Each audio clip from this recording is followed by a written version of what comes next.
الله وبركاته. الحمد لله رب العالمين والعاقبة للمتقين والصلاة والسلام على أشرف الأنبياء والمرسلين وعلى آله وأصحابه أجمعين ومن تبعهم بإحسان إلى يوم الدين وبعد.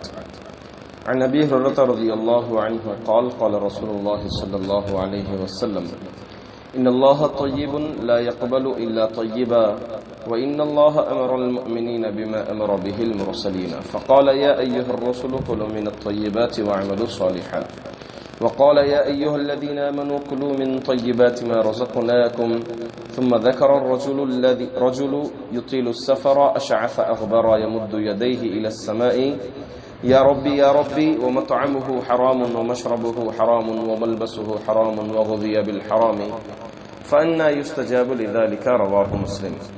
معزز حاضرین، پچھلے 2 دنوں سے یہ ہماری حدیث چل رہی ہے. حدیث حلال کمائی کی اہمیت اور حرام کمائی کی مذمت پر دلالت کرتی ہے. جیسا کہ میں بتایا، اس کتاب کے شروع میں ہی بتایا میں کہ امام نووی رحمۃ اللہ علیہ جو بھی حدیثیں جمع کیے ہیں وہ بنیادی اعتبار سے، بہت ہی موضوع کے اعتبار سے ہماری زندگی میں بہت اہم رول ادا کرتی ہیں. اب دیکھیں، کسب مال یعنی معاشی مسئلہ زندگی میں ہر کسی کا مسئلہ ہے. معاش کا مسئلہ ہر ایک کے ساتھ معاش کا مسئلہ ہے. آپ اگر کوئی دینی خدمت انجام دے رہے ہیں تو معاش کا مسئلہ ہے. آپ اگر کوئی اچھے سے اچھی تجارت کرنا چاہتے ہیں تو معاش کا مسئلہ درپیش آئے گا. یہاں تو معاش کا مسئلہ ہر ایک کے ساتھ درپیش ہے. تو اسی مناسبت سے جب معاش کا معاملہ ہر ایک کے ساتھ درپیش ہے تو کیوں نہ مال کو حلال طریقے سے کمایا جائے، حرام طریقے سے بچ جائے. اب دیکھیں، زندگی کے انسان کے وقت اگر لگا 24 گھنٹے میں تقریباً کم از کم ہر انسان کے 8 گھنٹے تو معاش کے مسئلے میں جاتے ہیں. معاشی مسئلہ ہے، کسی کا جاب ہے تو 12 گھنٹے کی جاب ہے، کسی کی 8 گھنٹے کی جاب ہے، کسی کا جو ہے 12 سے 15 گھنٹے کی ڈیوٹی ہے، کسی کوئی جو ہے ہمہ وقت فکر میں ہے، لگا ہوا ہے کہ پتہ نہیں کب معاش کا مسئلہ آ جائے، کب فون آ جائے، کب مجھے نکلنا پڑے کمائی کے لیے. تو بہرحال ہر ایک کے ساتھ یہ معاش کا مسئلہ درپیش ہے. اسی لیے امام نووی رحمۃ اللہ علیہ اس حدیث کو لائے ہیں.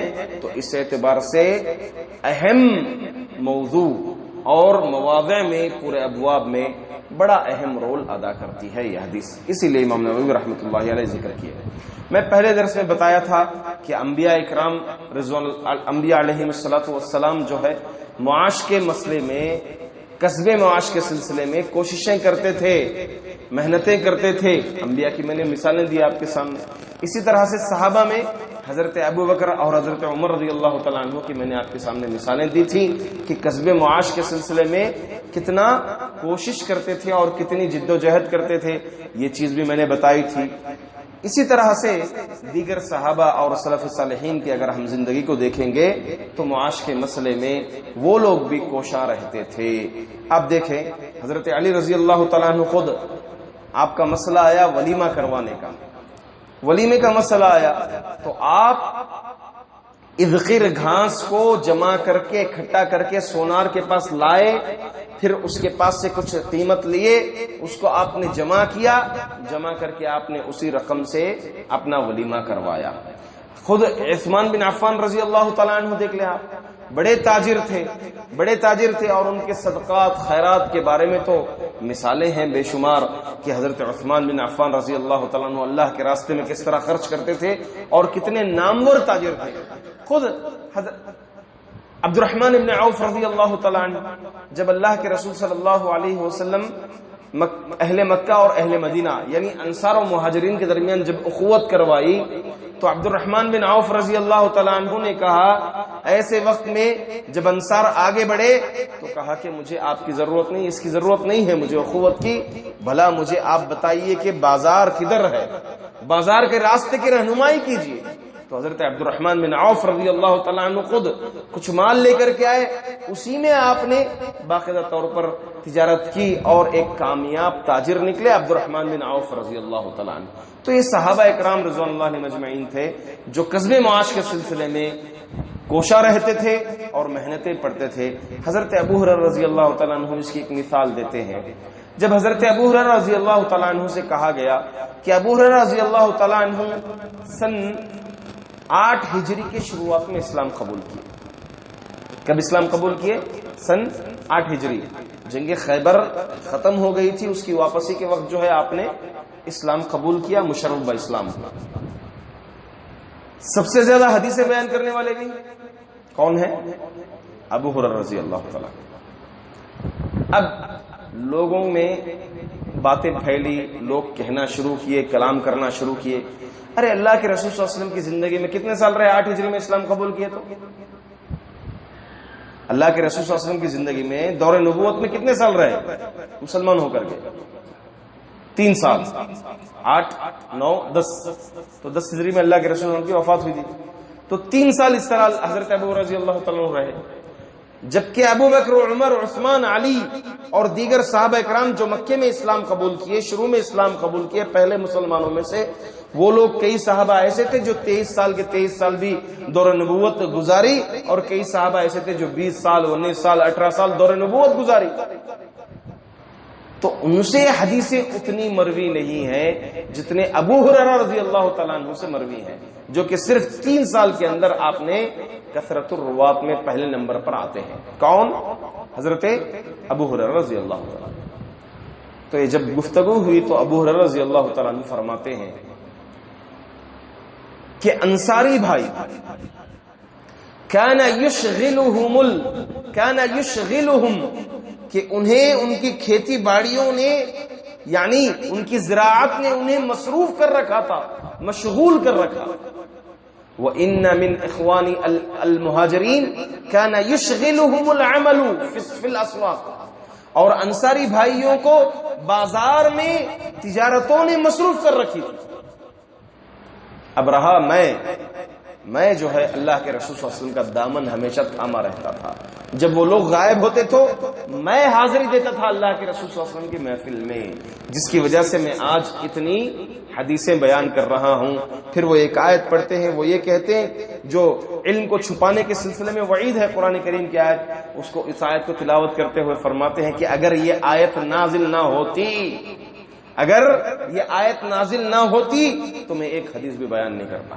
اس آیت کے ڈر نے، اس آیت کے خوف نے مجھے حدیثیں بیان کرنے کے لیے ابھار رہا ہے۔ تو بہرحال حضرت ابو رضی اللہ تعالیٰ کا یہ جملہ کہ مہاجرین کو تجارت نے مشغول کر رکھا تھا اور انصار کو زراعت نے مشغول کر رکھا تھا، کس بات کی علامت ہے؟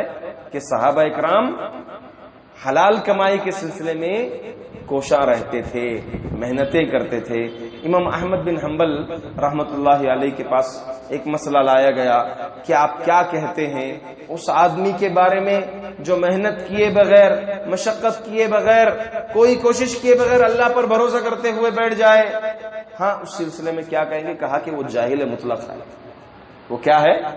جاہل مطلق۔ جاہل 2 طرح کے ہوتے ہیں، ایک جاہل ہوتا ہے اس مسئلے میں جہالت ہوتی ہے، اس کو کسی چیز کے بارے میں جہالت ہوتی ہے، اس کو کسی مسئلے کے بارے میں یا دین میں کچھ کمی ہوتی ہے، اور ایک جاہل ہے جاہل مطلق جس کو دین ہی نہیں معلوم۔ تو امام احمد بن حنبل نے کہا یہ جاہل مطلق ہے، اس کو دین ہی نہیں معلوم ہے۔